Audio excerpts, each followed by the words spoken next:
system. So, welcome to the behind-the-scenes tour of one of the most underrated yet essential systems in your body, the urinary system. You might not think about it much, but your kidneys, bladder, and all their hard-working teammates are working 24/7 to keep your body in perfect balance. And when it comes to liquid waste management, this system is the undisputed MVP of homeostasis. So think of it like this. If your body were a massive factory, your urinary system would be the waste disposal and water purification department. It's responsible for filtering the blood and getting rid of waste, regulating water balance, because we can't just flood our tissues with water every time we drink something, keeping electrolytes and pH in check so your body doesn't go into chaos, excreting substances, or I should say excreting excess substances, so you don't turn into a walking, talking, toxic waste dump, even though some of you might be, but that's just because your personality is like that. And the best part, it does all of this without you even noticing. But don't let its silent efficiency fool you. This system is a masterclass in engineering, featuring some of the most intricate, powerful, and beautifully designed biological mechanisms you'll ever see. So, imagine you are on a first-class tour inside your own body, riding along with a drop of water, and watching it go through the ultimate purification process before finally exiting stage left or stage right, depending on how fast you can find a bathroom. Every step along the way, from the kidneys filtering plasma to the ureters transporting urine to the bladder's grand storage event, is a carefully controlled masterpiece of physiology. Now, I know you might be thinking, sure, but do I really need to know all the details of how my pee-pee is made? Yes, because trust me, when you start learning about the crazy cool filtration machinery of your kidneys, the countercurrent multiplier that keeps you from dehydrating, and how your brain, nerves, and bladder work together to make sure you don't, embarrass yourself in public, you're going to appreciate the system like never before. So buckle up. We are diving deep into one of the most sophisticated waste management systems in the universe. At least what we know of. Our own urinary system. So let's start off by naming the organs of the urinary system, as well as talking about some of their locations. The urinary system, also known as the renal system, is a crucial part of human physiology and anatomy, responsible for filtering waste from the blood, regulating water and electrolyte balance, and maintaining homeostasis. It consists of several key organs, each with a specific function that contributes to the production, storage, and elimination of our pee-pee, more properly referred to as urine. The major organs of the urinary system include, and we will talk more about this, we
a true pelvis, but when it's full, it can expand up into the abdominal cavity. And from there we have the urethra. We have one of those, only one. It extends from the bladder to the external urethral orifice, or your pee hole, where urine exits the body. The length and curvature of the urethra differ between the sexes. In males, the urethra is approximately 7 to 8-ish inches long, depending on your anatomy, and passes through the prostate gland and penis before opening at the tip of the glands. In females, the urethra is about 1.5 inches long and opens just anterior to the vaginal opening.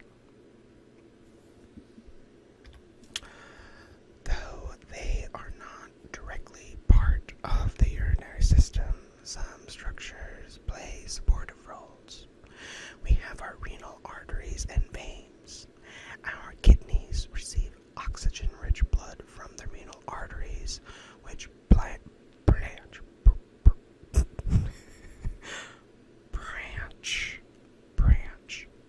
branch from the abdominal aorta. Filtered blood exits the kidneys via the renal veins, which drain into the inferior vena cava, or vena cava. Depends on how you pronounce it. I've always called it the vena cava. Those adrenal glands, or suprarenal glands, are endocrine organs that sit atop the kidneys and produce hormones like aldosterone, which help regulate sodium and potassium balance, as well as cortisol, which aids metabolism and is a principle in our stress response. We also have our pelvic floor muscles that help control urination by supporting the bladder and maintaining urethral sphincter tone.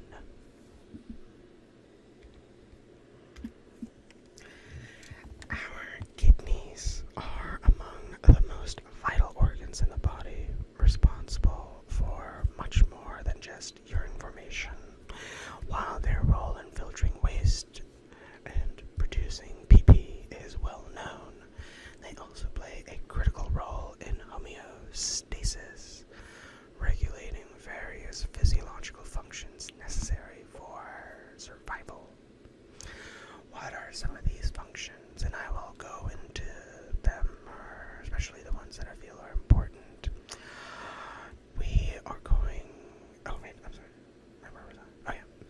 So, our kidneys are important for the regulation of blood volume and blood pressure, the regulation of electrolyte balance, acid-base balance, or pH regulation, hormone production, that's an endocrine function.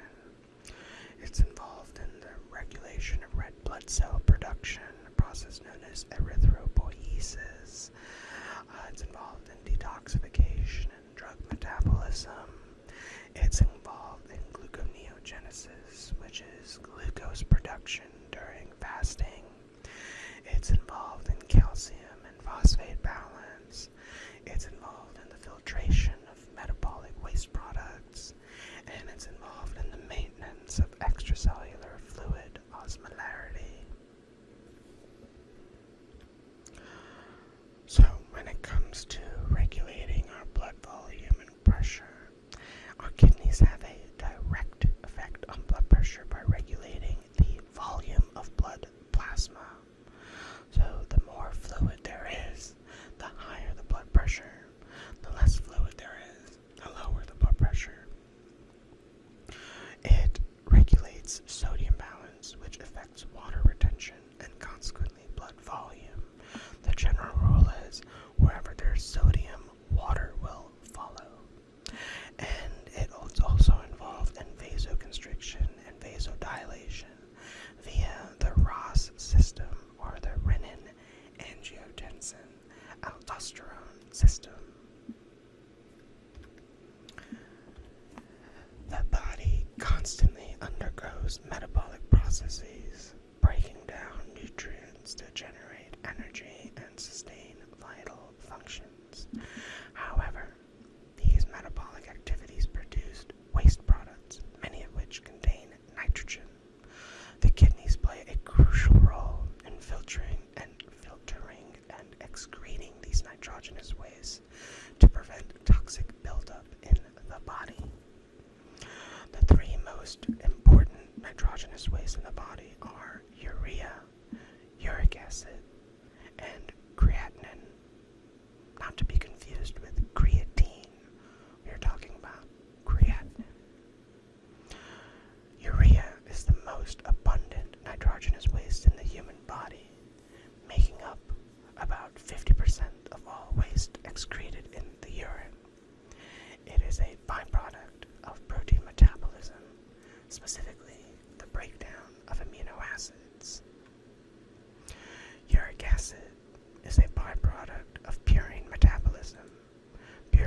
Excretion is a fundamental biological process that allows the body to eliminate metabolic waste products, maintaining homeostasis and preventing the buildup of harmful substances.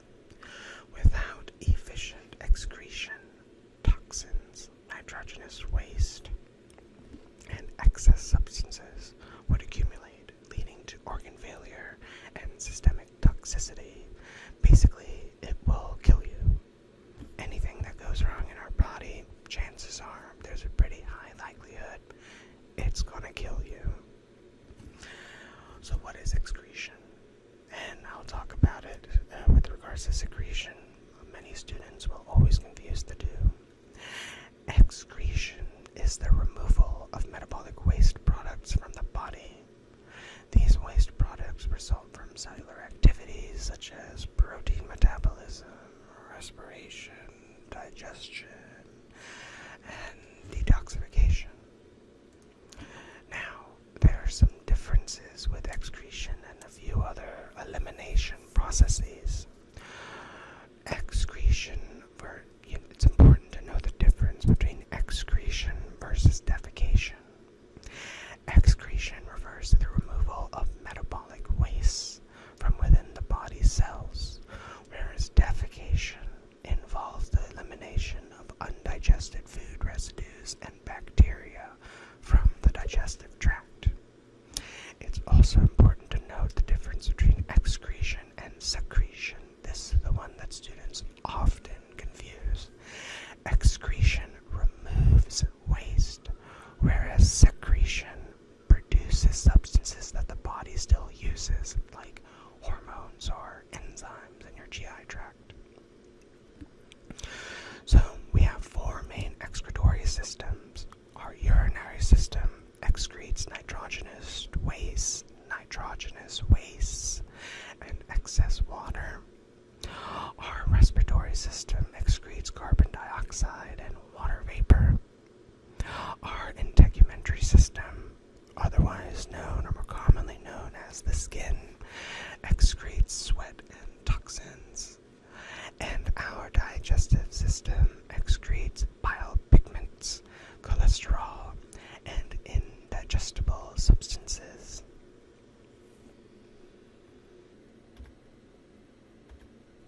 The kidneys are two vital bean-shaped organs responsible for filtering blood, regulating fluid balance, and excreting waste.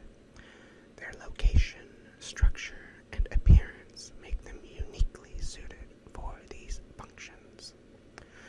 The kidneys are retroperitoneal organs, meaning they lie behind the peritoneal cavity, which is the membrane lining the abdominal cavity. Each kidney is positioned on either side of the vertebral column in the upper abdominal region. They are located between the T12 and L3 vertebra, with the right kidney sitting slightly lower than the left due to the presence of the liver. The kidneys have a distinctive shape, size, and texture, which reflect their function as efficient blood filters. We know what the general shape of the kidney is. In males, the kidneys are a little bit heavier per kidney than females. They generally have a dark reddish brown hue due to the extensive vascular network and the extensive blood supply. They have a smooth outer surface that is covered by a fibrous capsule for protection. So what are some major external features you should know? We have that renal capsule, that fibrous layer. We have the renal hilum, which is a central indentation on the medial surface where structures enter and exit. We have pararenal fat, which is a thick layer of fat surrounding the kidney. And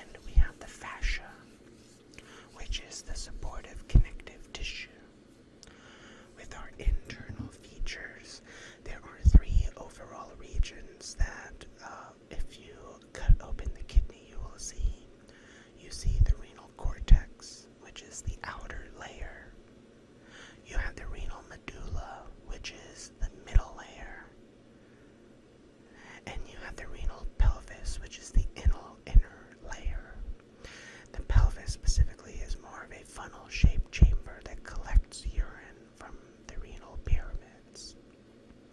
We also have blood supply. The kidneys receive about 25% of our cardiac output, which is roughly boils out to about 1.2 liters of blood per minute, which is why damage to the kidneys can be absolutely catastrophic. A small nick to your kidneys due to some sort of trauma, but like some sort of penetrative trauma, can cause you to die pretty quickly. We have the arterial blood supply, which is oxygenated in the form of the renal artery. We have the deoxygenated blood leaving the kidneys, which is the venous blood supply in the form of the renal vein.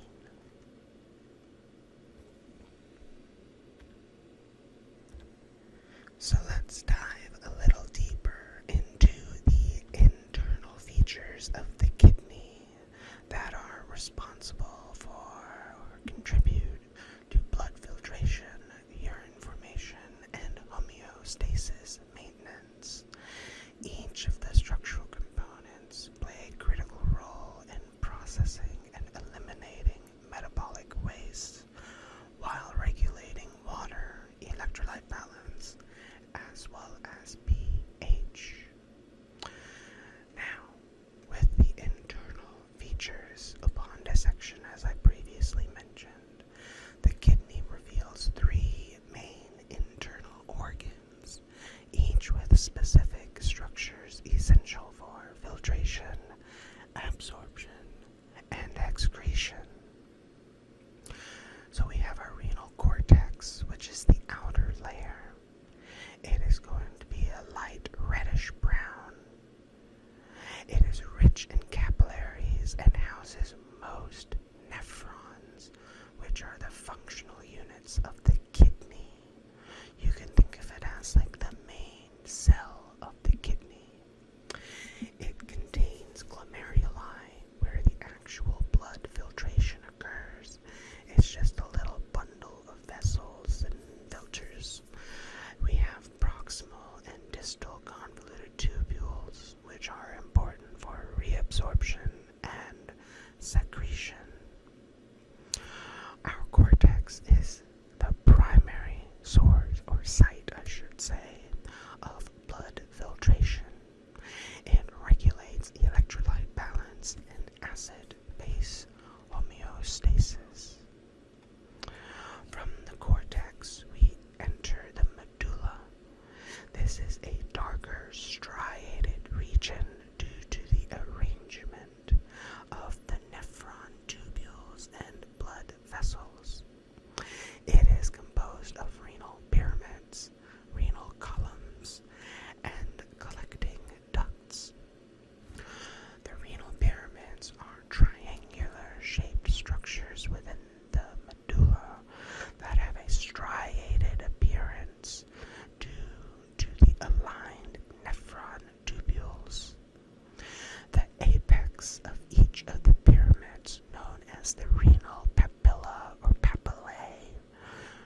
network of capillaries where blood filtration begins. We have the Bowman's capsule, which surrounds the glomerulus and collects the initial filtrate. From there, we hit the proximal convoluted tubule, which is a site of reabsorption of nutrients, electrolytes, and water. We have the loop of Henle, which helps to create a concentration gradient to reabsorb water and salts. Then from there we have the distal convoluted tubule, which further modifies filtrate composition through hormone regulation. And finally, insofar as the nephron is concerned, we have reached the collecting duct, where the final concentration of urine happens before it exits to the renal pelvis. So our kidneys receive an enormous amount of blood flow, as I previously mentioned already. It filters approximately 50 gallons or 180 liters for those of you who are partial to the metric system. So 50 gallons or 180 liters of blood per day. This filtration of our blood is essential, absolutely essential, for removing metabolic waste, regulating electrolytes, maintaining blood pressure, and balancing fluids. The renal circulation is unique because it contains two capillary beds. We have the glomerulus, as well as the peritubular capillaries that function together in filtration, reabsorption, and secretion. Each kidney, as I said, is highly vascularized, receiving about 20 to 25% of that cardiac output. The renal arteries deliver oxygenated blood, while the renal veins carry filtered, deoxygenated blood back to the heart. Now, the pathway of blood flow through the kidneys follow a fairly solid sequential order, passing through arteries, capillaries, and veins before returning to systemic circulation. So let's break down that pathway. We start off with oxygenated blood flow, or blood that enters the kidneys via the renal artery. The renal artery branches into segmental arteries. Those then branch into interlobar arteries, which travel between renal pyramids in the renal medulla and extend through the renal columns toward the cortex. From there we have arcuate arteries, which curve along the boundary of the cortex and medulla and supply blood to the cortical and medullary structures. We have the interlobular, also known as the cortical radiate arteries, that extend into the cortex, and these are the smallest branches before reaching the functional unit, before we reach the nephron. So, when we enter the nephron, we start off with the afferent arteriole, which is a small branch of those interlobular arteries. These afferents are going to carry blood into the glomerulus, which is the site of filtration. So the way you can remember it, the afferents are arriving at the glomerulus. The glomerulus is where filtration is occurring, and then the efferents are where the blood, or the efferent arterioles, are where the blood is exiting or leaving the glomerulus, where we still have a decent amount of oxygenated blood, but because of all the filtration that happened in the glomerulus, it lacks many solutes.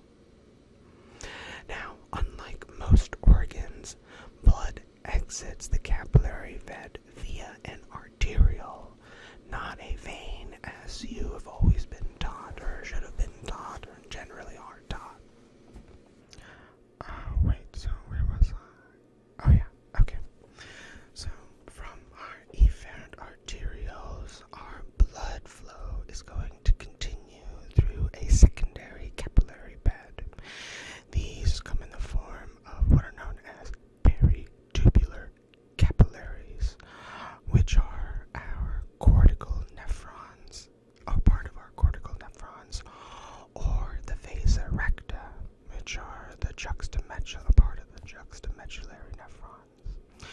So these surround the renal tubules, absorbing nutrients, water, and electrolytes into the bloodstream. With our cortical nephrons, like I said, our blood is going to flow through the peritubular capillaries. And with our juxtamedullary nephrons, the blood is going to flow through the vasa recta, which is a long loop of capillaries that are crucial for concentrating urine. And the way to remember the two types of nephrons, cortical nephrons are going to stay pretty sequestered in the cortices, the cortex, whereas the juxtamedullary nephrons go from the cortex deep into the medulla. So the inner portion where a lot of the urine concentration and all of that activity is happening. So once the blood is finished doing its thing and we've done what we needed to do to the blood from those capillaries, we have deoxygenated blood that is also filtered, that exits the kidney via the interlobular or cortical radiate veins first. We then enter the arcuate veins. From there we have the interlobar veins that run between the pyramids. And then we hit the renal vein. The renal vein is the final exit point for that filtered deoxygenated blood. And this drains directly into the inferior vena cava or vena cava and returns the blood to the heart, where it is then pumped back to pulmonary circulation, reoxygenated, and the beautiful cycle continues. So we talked about blood flow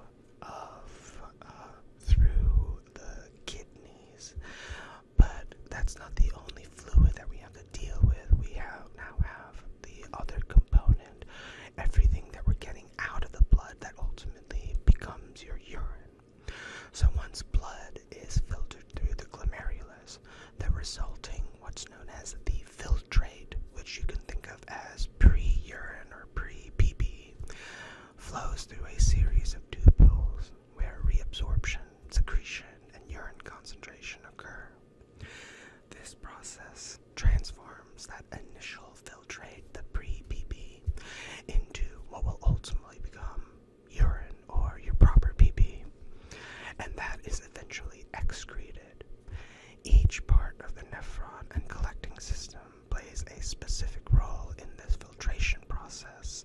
It modifies things and ultimately concentrates the fluid before it exits the kidney.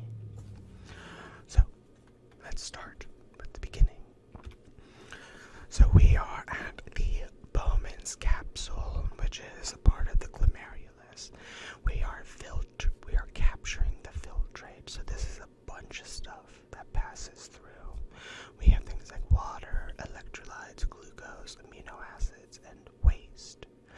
Large proteins and blood cells do not pass through here unless some damage has happened to that filtration system, to the glomerulus. So from there, our fluid at pre-PP goes into the proximal convoluted tubule. This is a major site of reabsorption where about 65 to 70% of the filtrate is reabsorbed. So we are reabsorbing a lot of our essential nutrients like glucose, amino acids, sodium, water, and bicarb, but we are definitely secreting, which ultimately should be excreted, hydrogen ions, ammonium, and drugs/toxins, things that are water soluble like penicillin and creatinine. From there, we reach the loop of Henle, also known as the nephron loop. This is creating a medullary osmotic gradient to regulate water reabsorption. So there are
medullary osmotic gradient. Medullary osmotic gradient. There we go.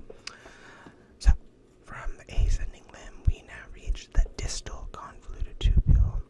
Here we are doing some fine-tuning of salt and water reabsorption that is really under hormonal control. We are regulating the regulation of the reabsorption of sodium and water happens here predominantly or especially through the use of aldosterone from our adrenal glands, which increases sodium reabsorption. And remember, wherever sodium goes, water follows. So if we are reabsorbing sodium, we are promoting water retention. We also have calcium reabsorption.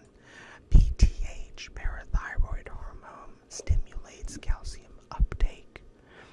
And we also have the secretion of waste, things like additional hydrogen ions to help balance the pH.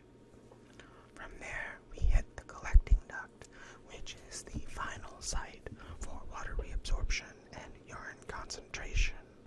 Here, water reabsorption is regulated by a hormone known as antidiuretic hormone, or ADH. If ADH is present, water is reabsorbed, producing concentrated urine. If ADH is absent, water remains in the urine, thereby producing diluted urine. Now, from here, we hit the papillary ducts. From there, we hit the minor calyces and the major calyces, and then the renal pelvis. The renal pelvis empties into the ureter. From the ureter, coming from each side, we hit the urinary bladder. And then finally, once prompted, once the pressure has built up or you want to actively excrete the pee-pee, it will leave via the urethra. So by this point, the final urine composition overall should be about 95% water. There are going to be some electrolytes there, like sodium, potassium, chloride. We should see some nitrogenous waste, things like urea, uric acid, and creatinine. But there should be no glucose, proteins, and especially no blood cells. If that's present, especially if blood cells are present, then that indicates some sort of major pathophysiology is happening.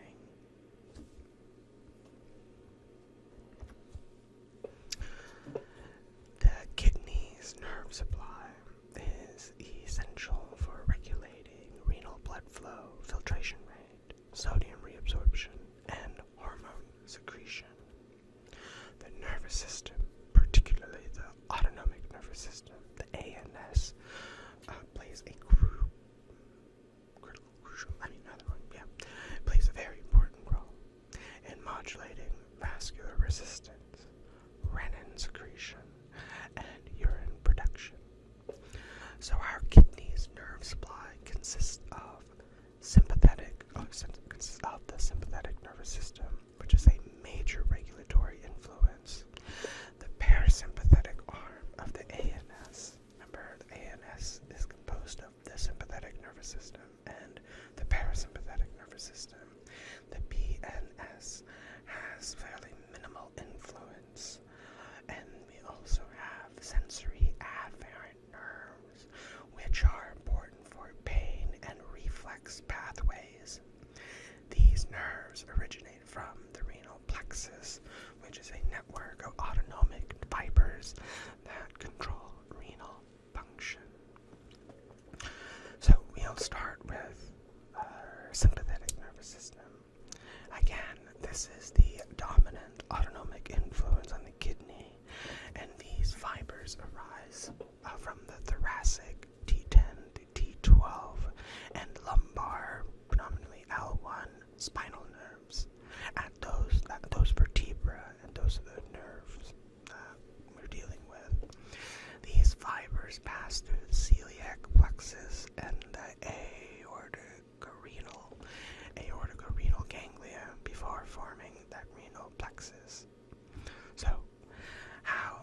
the sympathetic, or how are the sympathetics affecting kidney function? The sympathetics stimulate constriction,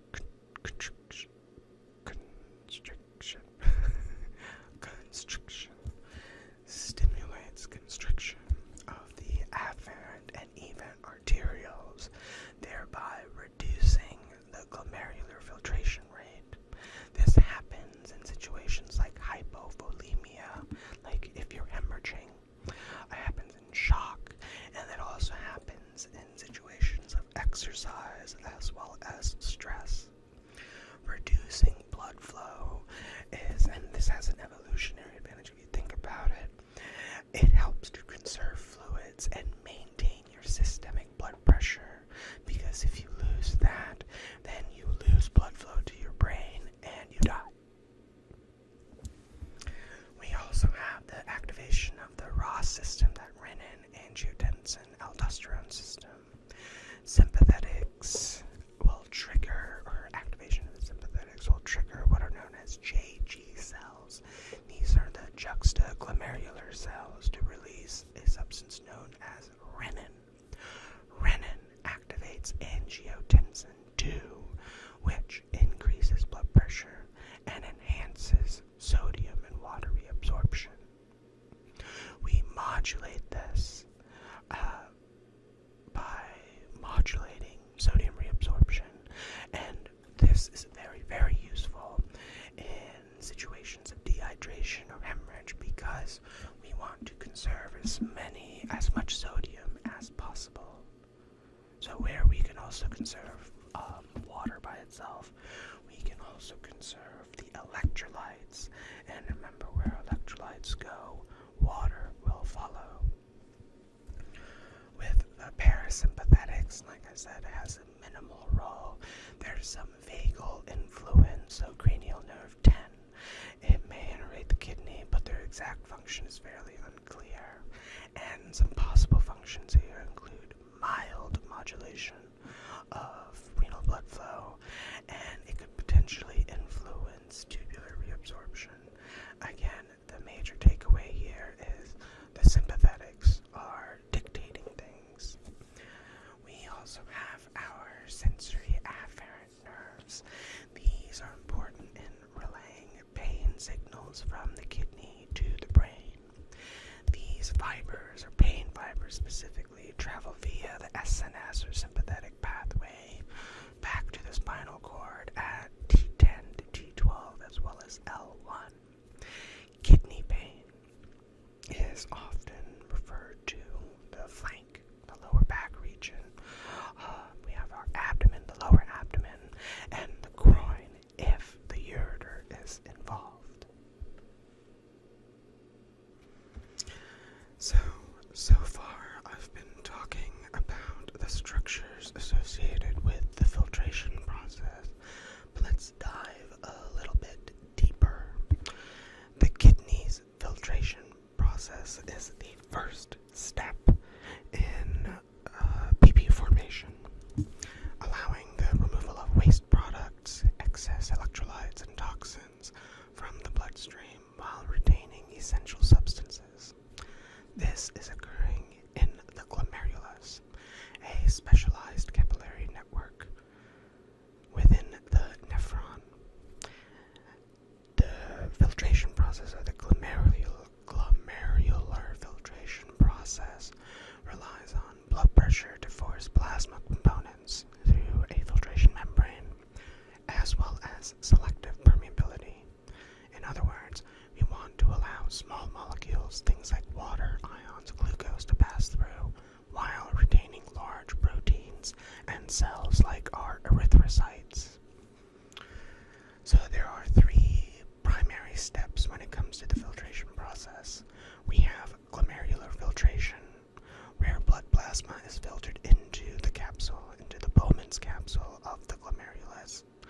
We have tubular reabsorption, where useful substances like water, glucose, and sodium are reabsorbed into the bloodstream.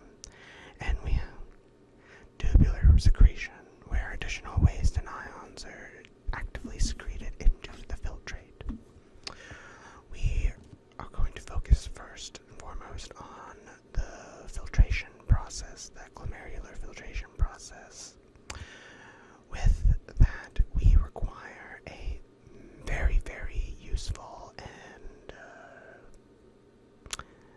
I'll leave it at a very useful filtration membrane. It is a 3-layered structure that allows for selective filtration. Our first filtration layer is the fenestrated epithelium. This is going to block large blood cells like RBCs, WBCs, and platelets. We have a second filtration layer, the basement membrane, that repels negatively charged molecules. So this is really useful in preventing proteins from getting into the urine. And the third filtration layer is formed by podocytes, which are specialized epithelial cells. These are going to wrap around capillaries and create more filtration slits, and so these regulate molecules that enter the Bowman's capsule. So, in terms of the step-by-step process, blood is going to enter the glomerulus via afferent arterioles. Hydrostatic pressure forces plasma through the filtration membrane. Now this is the blood hydrostatic pressure. Small molecules like water, ions, glucose, urea pass through the filter, while large molecules like proteins and cells are retained in the bloodstream. And that filtered fluid, we call it the glomerular filtrate, or the pre-PP, enters the Bowman's capsule.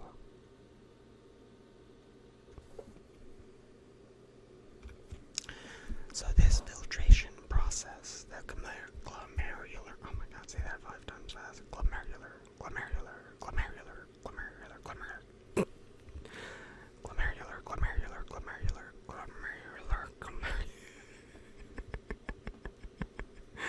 okay, so the glomerular filtration process in the kidneys is driven by hydrostatic as well as osmotic pressures that determine how much fluid is pushed out of the blood into the nephron.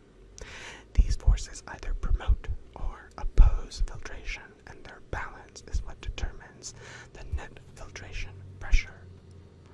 So let's kind of go through that piece by piece.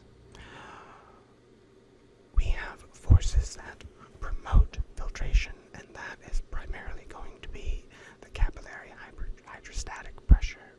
This is generated by the blood pressure in the glomerulus. Afferents bring blood under high pressure. Efferents create resistance. And so when you have, it's almost like a squeezing of a tube on one end, or like think of it as a garden hose. If you squeeze it off on one side, you're going to build up pressure on the other. So the afferents are wider, efferents are narrower. And that space in between is going to be chock-a-block of pressure, and that forces plasma out. We have 2 major forces that will oppose filtration. We have the capsular hydrostatic pressure. So we have the glomerular capillary hydrostatic pressure, which is brought on by the blood. Now, we also have the pressure of the fluid on the other side of the capillary. So this is the pressure exerted by fluid already in the Bowman's capsule. So anytime you have anything there, I mean, this isn't happening, or that filtration isn't happening with something like a vacuum on the other side. The front tubules already have fluid that will offer additional resistance to flow. So this pushes back. The other one that is slightly, hopefully it'll make sense after I discuss it, is the blood colloid osmotic pressure. This opposes filtration by pulling water back into the glomerular capillaries. So this is caused by things that are like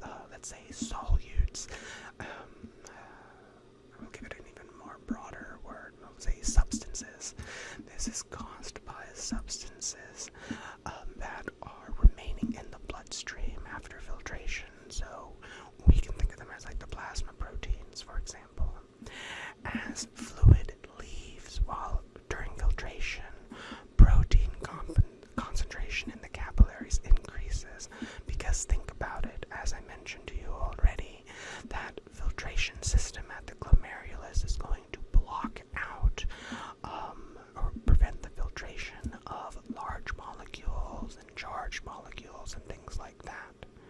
So as that blood is entering the capsule, and then when it leaves, we have fluid that has been removed, but now proteins are still there. So that relative concentration of those proteins increases, just because the volume of the fluid has decreased. So this creates an osmotic pull that prevents excessive water loss. So, when it comes to filtration, it is tightly regulated to ensure stable blood pressure, fluid balance, as well as waste excretion. There are 3 major control systems that work in concert to adjust the glomerular filtration rate based on the body's needs. We start from the most basic, or the most local, if you will, to the most global. The most, see, it's not even basic, I would say the most local, so like right at the level of the nephron of the glomerulus is what's known as autoregulation. From there, we also have neural regulation, and the most global regulation is hormonal regulation. And the goal here is, again, to make sure that we are maintaining our GFR at a normal range of about, let's say, 125 cc's per minute. So, with autoregulation, our kidneys can independently regulate GFR without any sort of external signals, and this occurs through 2 systems. We have the myogenic mechanism and tubuloglomerular feedback. With the myogenic mechanism, if blood pressure increases, afferent arterioles are going to reactively constrict. So GFR decreases, preventing excessive filtration, because if our blood pressure were to just remain high, then we are increasing the blood hydrostatic pressure, meaning more filtration is happening. So we reflexively are at the local level are going to cause a constriction. And the converse is true. If your BP drops or decreases, your afferent arterioles are going to dilate, and your GFR will reactively increase to maintain filtration. With tubuloglomerular feedback, there are a collection of cells in the distal tubule known as the macula densa, or MD cells. These are going to monitor sodium chloride levels. If the sodium chloride is high, indicating a high GFR, because again, the only way that sodium chloride, or principally or initially getting in there, is through that filtration. The macula densa will senses this and sends signals to afferent arterioles to constrict, thereby decreasing filtration. And then the converse is true. If the sodium chloride is low, indicating low GFR, the macula densa will send signals to the afferent arterioles to dilate, and it also releases renin to help increase filtration. From there, we have neural regulation. And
is triggered by high blood osmolarity or dehydration. Antidiuretic hormone inserts what are known as aquaporins. Yeah, that's a really clever name. Aquaporins. These are aqua pores, so little holes that are specifically for water in the collecting duct. This is going to increase water reabsorption, which produces a more concentrated urine. Again, antidiuretic. You are opposing diuresis, or the elimination and release of water. Atrial natriuretic peptide is another very important one. This is triggered by high blood volume in the atria, which is why it's called atrial natriuretic peptide. ANP is going to dilate afferent arterioles, which increases GFR. This blocks aldosterone and renin release, and it also promotes sodium and water excretion. So I talked about this briefly already, but after glomerular filtration, the resulting filtrate contains many essential substances like glucose, amino acids, water, and electrolytes that the body absolutely needs to retain. And think about it if it didn't, because these are dissolved solutes. Water goes wherever they are. And if we didn't pick them back up, we would very, very quickly turn into a dried husk of a sponge that somewhat resembles a paper-like facsimile of a human. It would be a mess. I mean, you'd be dead, but and also a mess. So, we absolutely need to retain these things. The renal tubules reabsorb these useful solutes and return them to the bloodstream, ensuring homeostasis. The process of tubular reabsorption is highly selective and occurs through active and passive transport mechanisms in the proximal tubule, the loop of Henle, the distal tubule, as well as the collecting duct. So, our goal when it comes to this reabsorption process is to recover useful solutes in water from the pre-PP before it becomes PP. And this is all occurring in the structures I've already mentioned. We are doing this actively and passively. And recall back in my cell physiology lectures, or from your basic bio, basic physiology courses. Well, you probably haven't taken a basic physiology course if you're taking my course, but active transport mechanisms require ATP, adenosine triphosphate, to move solutes against concentration gradients, whereas passive transport happens when solutes move naturally via diffusion or osmosis.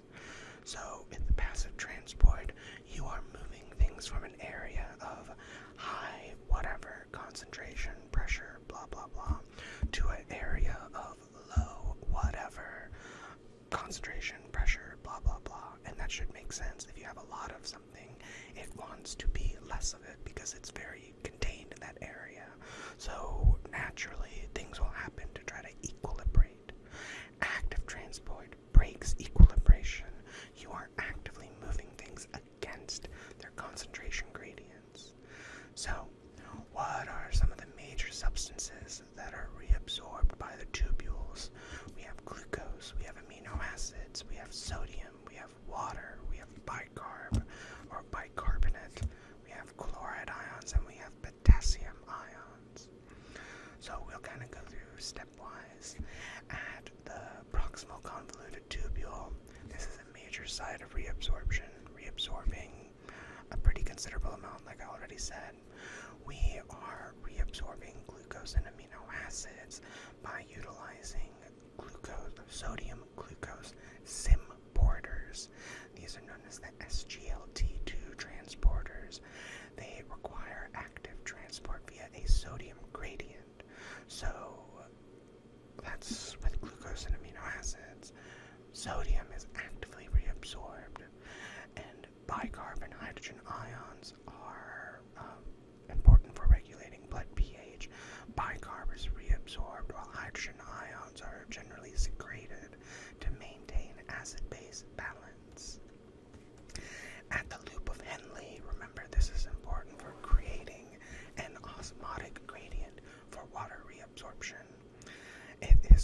is what is concentrating our urine.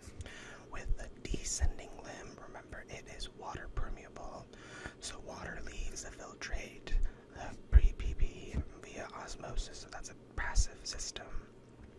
And as the water leaves, the filtrate becomes more concentrated, and then it loops back around. This is the salt permeable portion, the ascending limb. Sodium, potassium, and chloride are actively reabsorbed.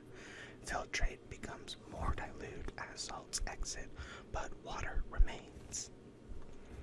Then we enter the distal convoluted tubule. Here is more hormone-regulated reabsorption. The distal convoluted tubule is going to fine-tune the salts and the water balance. And again, this is happening predominantly under hormonal control. Our aldosterone released from the adrenal gland. What is that doing? So, aldosterone. Aldosterone from the adrenal glands is increasing our sodium reabsorption. Sodium is actively reabsorbed while potassium is secreted. So the overall effect here is to increase blood pressure due to water retention.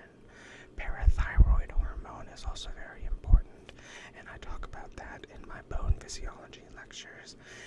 It is important for increasing calcium reabsorption, and that is important for helping to regulate blood calcium levels.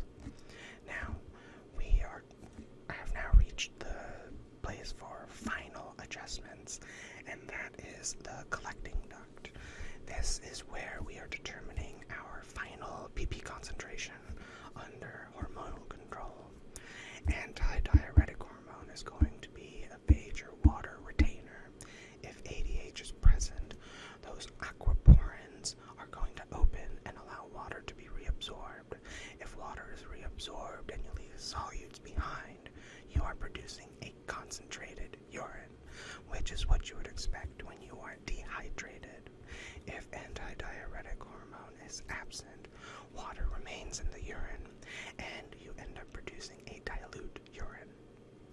Now, going back to another substance or another hormone I talked about earlier, atrial natriuretic peptide is going to increase sodium excretion.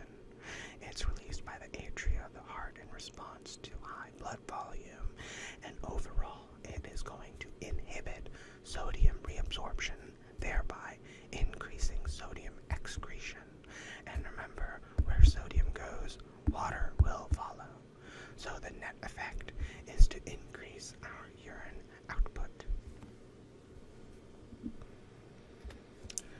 So I've talked about tubular reabsorption quite a bit, but now let's look at the other side of the entire filtration process. So while tubular reabsorption focuses on recovering essential solutes, tubular secretion is the process by which the renal tubules actively remove unwanted substances from the blood and secrete them into the tubular fluid, what will eventually become our PP, our urine. This ensures the elimination of waste products, excess ions, toxins, and drugs, and so on. So, secretion overall has a few major roles. We are eliminating metabolic waste like urea, creatinine, and hydrogen ions. We are helping to regulate our pH balance by secreting hydrogen ions or bicarbonate ions. We're removing excess ions like potassium, hydrogen, ammonia to maintain homeostasis. And we also are excreting drugs like penicillin and aspirin. This is happening at the level of the proximal tubule, the loop of Henle, as well as the distal tubule and collecting duct. So, there are some key substances that I'll go over. We have hydrogen ions. Remember, that's important for pH regulation. Our body generates acidic byproducts from metabolism like lactic acid and carbonic acid. And so our body secretes hydrogen ions into the urine to make sure that our blood pH remains within that very tightly controlled 7.35 to 7.5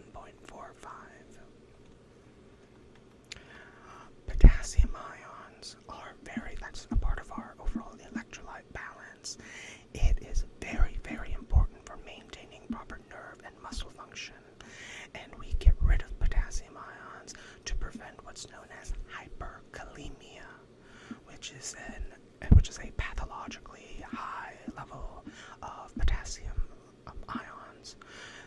When this happens, when a person is experiencing hyperkalemia, that can cause cardiac arrhythmias, cardiac arrest, and ultimately death. Ammonium secretion is very, very important for the removal of nitrogenous waste. Ammonia is a toxic byproduct of protein metabolism, and our kidneys convert it into ammonium, which has an additional hydrogen ion attached to it for safe excretion. And then, of course, our kidneys are very important for getting rid of medications, environmental toxins, and other bad metabolic products. Urea is very important, as it is important for recycling the osmotic gradient. Urea helps maintain high osmolarity in the renal medulla, which helps aid in urine concentration. So again, we're talking about the environment outside of the tubules. So the renal medulla, that's the tissue that's surrounding the tubules. If that, as we're getting deeper and deeper into the medulla, the concentration gets higher and higher. And so as it gets higher and higher, water has a better chance of being drawn out. It has a greater osmotic pressure.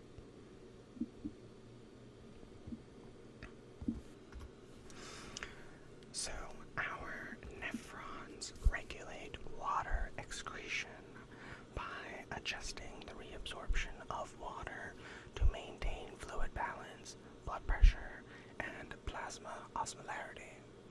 This process ensures that the body retains water when it's dehydrated and eliminates excess water when it's overhydrated.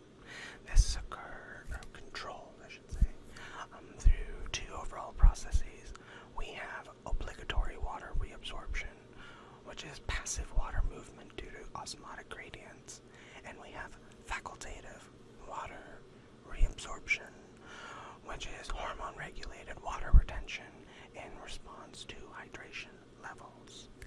So, and I've touched on this a few times now in this lecture, water moves across the tubules by three major pathways. We have osmosis, and remember, water follows solutes like sodium, chloride, and urea across membranes. We have those aquaporins, those water channels. These are proteins that allow water transport across the membrane, especially at the collecting ducts. And we also have hormonal regulation with things like antidiuretic hormone, aldosterone, and ANP, atrial natriuretic peptide. So, with the different parts of our nephron, we have different amounts of water and different things happening with water, I should say. At the proximal convoluted tubule, we are reabsorbing the bulk of our water, about 65 to 70%. Water, remember, follows sodium. At the loop of Henle, we are establishing that countercurrent multiplier system, allowing water to be retained or excreted based on our hydration levels. The descending limb is highly permeable to water, but impermeable to solutes, so water exits via osmosis. The ascending limb is impermeable to water, but it actively pumps out sodium, potassium, chloride, making the filtrate more dilute. So, and I mentioned this before as well, it is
unless hormones are acting at the DCD with our collecting ducts. This is the sort of final decision point for water excretion. The collecting duct is where, again, the final decision is going to be made before we head into the calyces, the calyx. So we have antidiuretic hormone, which inserts the aquaporins. Atrial natriuretic peptide inhibits sodium reabsorption.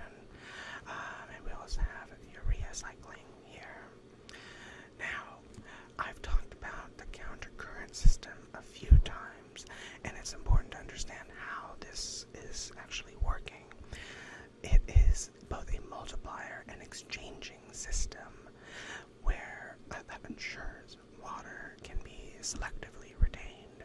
So, with our loop of Henle at the descending limb, remember, water is leaving, concentrating the filtrate as we get further and further to the U of the loop. And then with the ascending limb, sodium is leaving, diluting the filtrate itself. We have the exchanger portion of the countercurrent multiplier and exchanging system. We use the vasa recta, the blood vessels. That vasa recta helps to maintain the osmotic gradient by ensuring water is absorbed without washing away the gradient.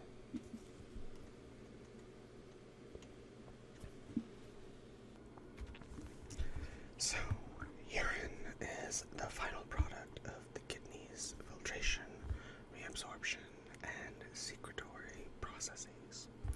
It contains waste products, excess ions, and water that the body needs to eliminate to maintain homeostasis. The composition and properties of urine reflect kidney function, hydration status, and overall metabolic health. Abnormalities in urine composition can indicate underlying diseases, infections, or metabolic disorders. So, by and large, urine is composed of about 95% water and 5% solutes, including nitrogenous waste, electrolytes, and organic compounds. So as a brief rundown, we have water present in the urine, we have urea, we have sodium, we have potassium, we have creatinine, we have uric acid, we have ammonia, we have chloride, we have phosphate, and we have bicarbonate. And this gives us and highlights the overall functionality of our kidneys. Now, another major aspect of urine to consider: urine's color, clarity, smell are reflective of the body's hydration status and metabolic health, even its overall density, but I'm going to focus on that. So, normal urine color should be a pale yellow to amber due to a pigment that is present due to hemoglobin breakdown. It's known as urochrome. It becomes dark yellow when you are dehydrated due to concentrated urine or high ADH. It can be clear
smells like straight up ammonia, then chances are you are either dehydrated or you might be having a UTI. And if it just smells foul and pungent, then chances are you might have a bacterial infection. Now, urine pH is also very important. It should be anywhere between 4.5 and 8. If you have acidic urine, meaning it's lower than 5 or 4.5, then that's usually indicative of a high protein diet and metabolic acidosis. If you have a more alkaline urine or basic, in other words, if it's greater than 7.5 or 8, then it's indicative of having a more vegetarian diet, a UTI, or kidney disease.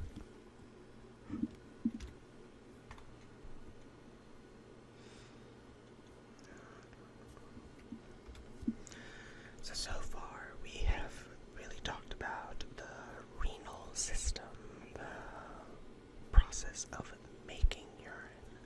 The urinary system is responsible for the storage and elimination of urine, ensuring that waste is efficiently removed from the body. The urinary system generally consists of the ureters, the urinary bladder, and the urethra that work together to transport, store, and ultimately expel urine, while also preventing infection and backflow. So, we'll start with the ureters. The ureters are muscular tubes that transport urine from the renal pelvis of each of the kidneys to the urinary bladder. It has 3 layers. Going from innermost to outermost, we have a mucosa that prevents urine from damaging the tissues, and it's barely acidic. And it also has a transitional epithelium, which is important for stretching, and when it's stretched, because fluid is passing through it, it will then contract again into its normal state, so that it's not just like an open hole or an open tube, or a wider tube than it needs to be. We have a muscularis layer, that's the middle layer. This contains smooth muscle in both a longitudinal and circular orientation. And here we have what are known as peristaltic contractions. And I talk more about that in the GI system. But peristaltic contractions are contractions that propel things in one direction. So in this case, it's propelling urine downward or inferiorly. And we have an adventitia, the outer layer, that has fibrous connective tissue anchoring the ureter to surrounding tissues. You want to make sure these structures that have fluids that are flowing through them at pretty high pressures and speeds properly suspended. Otherwise, it's like a garden hose that is not held on to, just flailing about. So yeah, connective tissue and suspension is very, very important. Now, from the ureters, the peristaltic contractions are going to move the fluid from the kidney to the bladder. And we have what's known as the ureterovesical junction, which prevents backflow up into the ureter once it enters the bladder. Now, the bladder itself is a hollow muscular organ that really stores urine until elimination occurs, and hopefully it's voluntary elimination. So, the bladder also consists of 3 layers. And hopefully it's clear whenever you're in contact with some sort of fluid in the body, the first layer that you will generally be in contact with is a mucosal layer, and the same thing applies here. The first layer, the innermost layer, is the mucosa, and it is lined with transitional epithelium that allows for expansion to occur when the bladder is filling. And it also contains what are known as rugae, or I've also heard it pronounced ruga. I thought that pronunciation was always very stupid. I call it rugae. Rugae are folds that flatten when the bladder fills, and then they become folds again when the bladder is not filled, but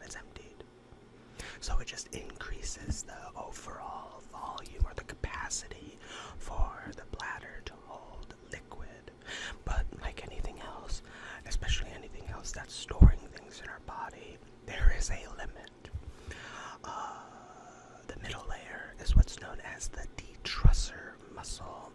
This is a collection of 3 sets of smooth muscle. We have an inner longitudinal. So this middle layer has layers. It has an inner longitudinal, middle muscular, and outer longitudinal layer. So this again makes sure this contracts during the urination process, which is properly referred to as micturition. Micturition is the actual physiological process of the bladder contracting and urine being expelled from your body. Or you can also call it pee-peeing.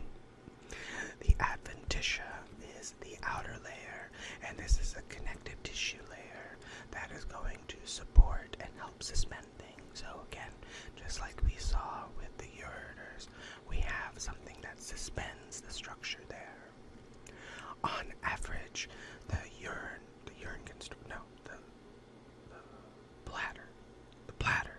bladder can store the bladder can store about half a liter of fluid. So if you think about it, like a 2-liter bottle of soda, your bladder generally, this again on average, can store about a quarter of that, which is still pretty significant if you think about it. You start that urge to urinate. The micturition process starts being consciously appreciated once the volume reaches about 200 to 300 cc's. Now, the bladder, like I said, contracts during urination via the detrusor muscle, so you can think of it as a bunch of muscles that are wrapped around a sponge, and these muscles will squeeze and try to wring out all of the fluid that is in this structure.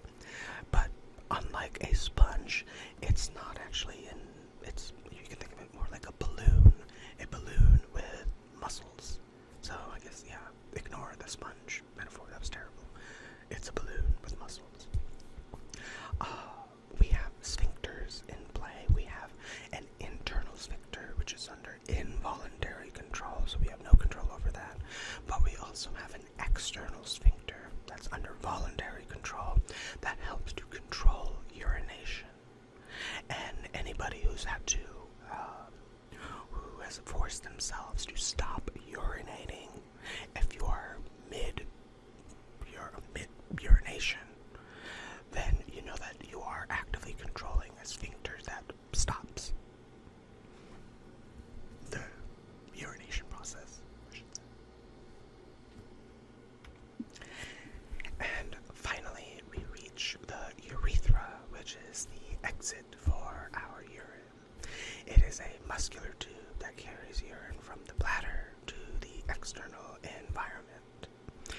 Now, there are major differences between the male and female urethras, and it should be fairly evident why that's the case, just because the sheer fact that there is a penis with males and a more enclosed internal structure or system, or I guess I should say there's an external system for males and a more internal structure for females. So when it comes to the length of the urethra, it's about 18 to 20 centimeters in males and about 4 centimeters in females. In terms of overall functionality, in females, it's strictly for urine transport, whereas in males, it's both for urine as well as semen transport. And if you're very unlucky in both, it could also be kidney stones. That's neither here nor there.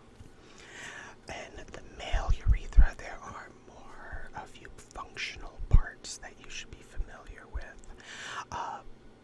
In males, there is the prostatic urethra, which passes through the prostate gland. There is a membranous urethra, which is the shortest section passing through the urogenital diaphragm. And then finally, there is the spongy or penile urethra. This is the longest section that runs through the penis itself. So let's say the external portion.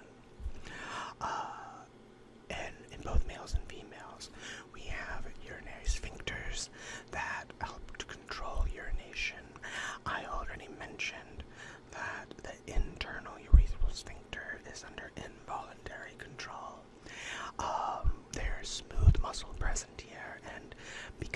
smooth muscle here. It's predominantly controlled by the autonomic nervous system, and this is just to prevent involuntary urination. And it's because it's under autonomic control. This is why when a person and I won't delve too deep into it, it's this internal urethral sphincter that ends up relaxing when you get super stressed out or super freaked out and you involuntarily urinate on yourself. We have the external urethral sphincter, which is under voluntary control. It has skeletal muscle, and as I mentioned in my muscle lectures, musculoskeletal lectures, generally, by and large, skeletal muscle is always going to be under conscious or voluntary control. Now, this sphincter, because it's under voluntary control, allows for deliberate urination. And I will wrap all of this up by talking about how we control the voiding of urine. So, urination, or micturition, the proper physiological process, is a complex reflex involving both involuntary and voluntary nervous system control. Excuse me, I need to grab a drink of water.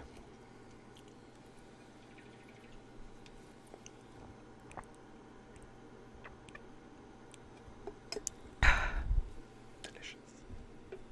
Okay, where is it? Yes, micturition, voluntary nervous control. Yeah. This process overall ensures that urine is stored and released at appropriate times, preventing leakage while allowing timely elimination. This control is ultimately accomplished by interaction or interplay between the nervous system, that detrusor muscle, and those urethral sphincters. So there are three major components that are going to control the process, urination. We have the autonomic nervous system, that is going to be controlling the involuntary aspect of things. The sympathetic nervous system promotes urine storage, and the parasympathetic system promotes urine voiding.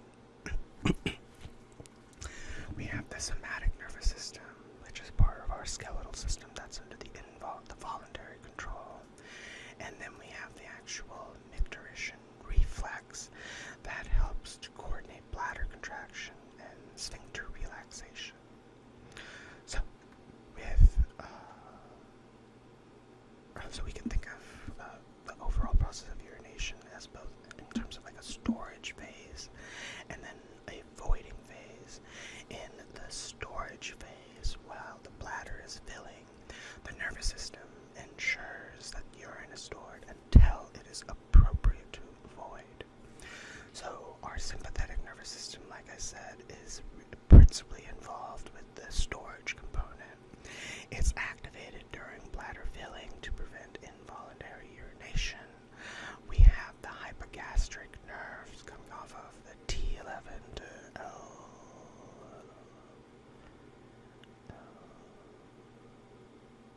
L2, spinal nerves that ultimately result in relaxing the detrusor muscle, which keeps the bladder unstimulated, and it contracts the internal urethral sphincter, which prevents urine leakage.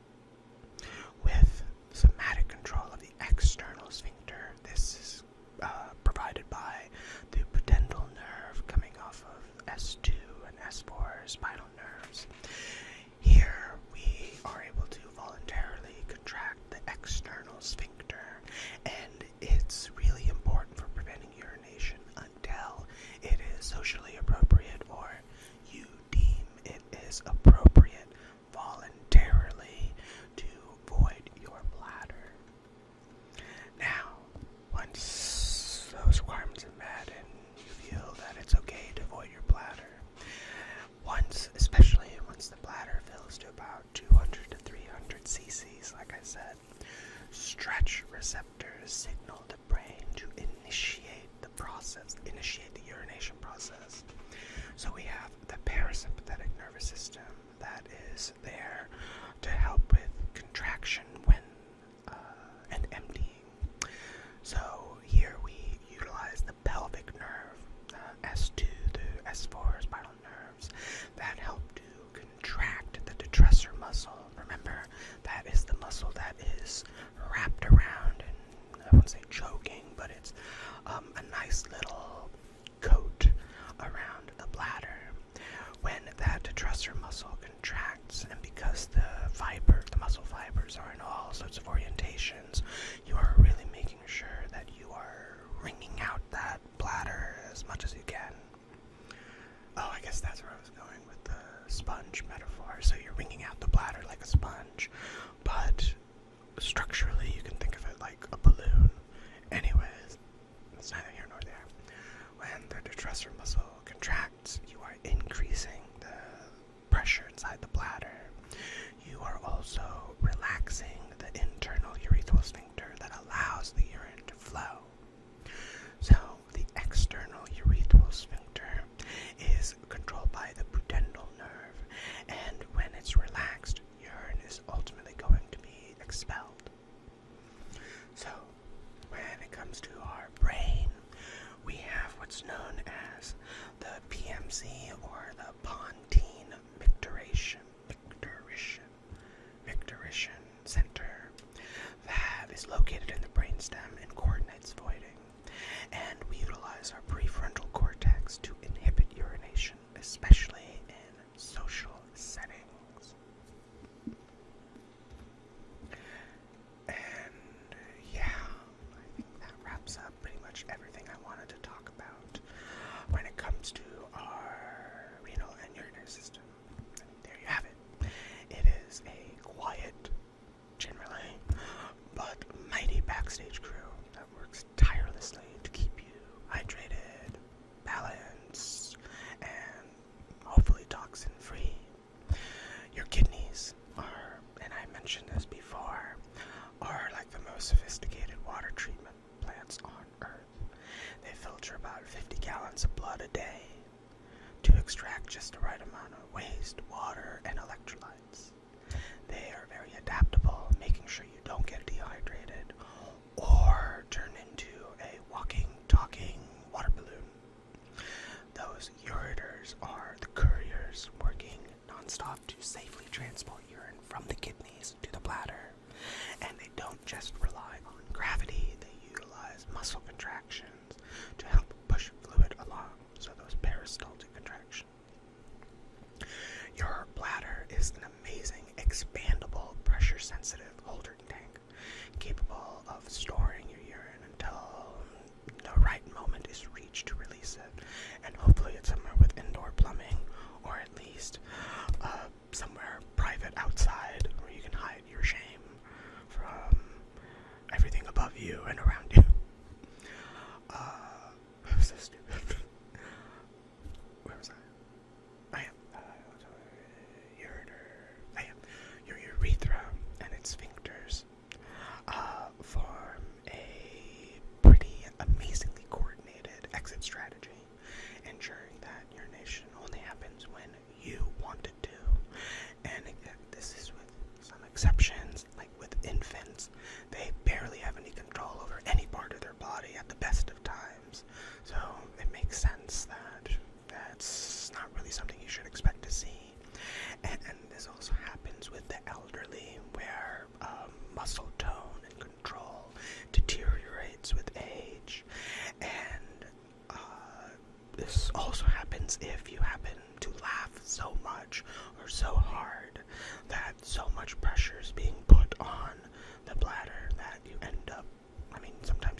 listen to what I've talked about, the overall process is a masterclass in fluid dynamics, which is important to me.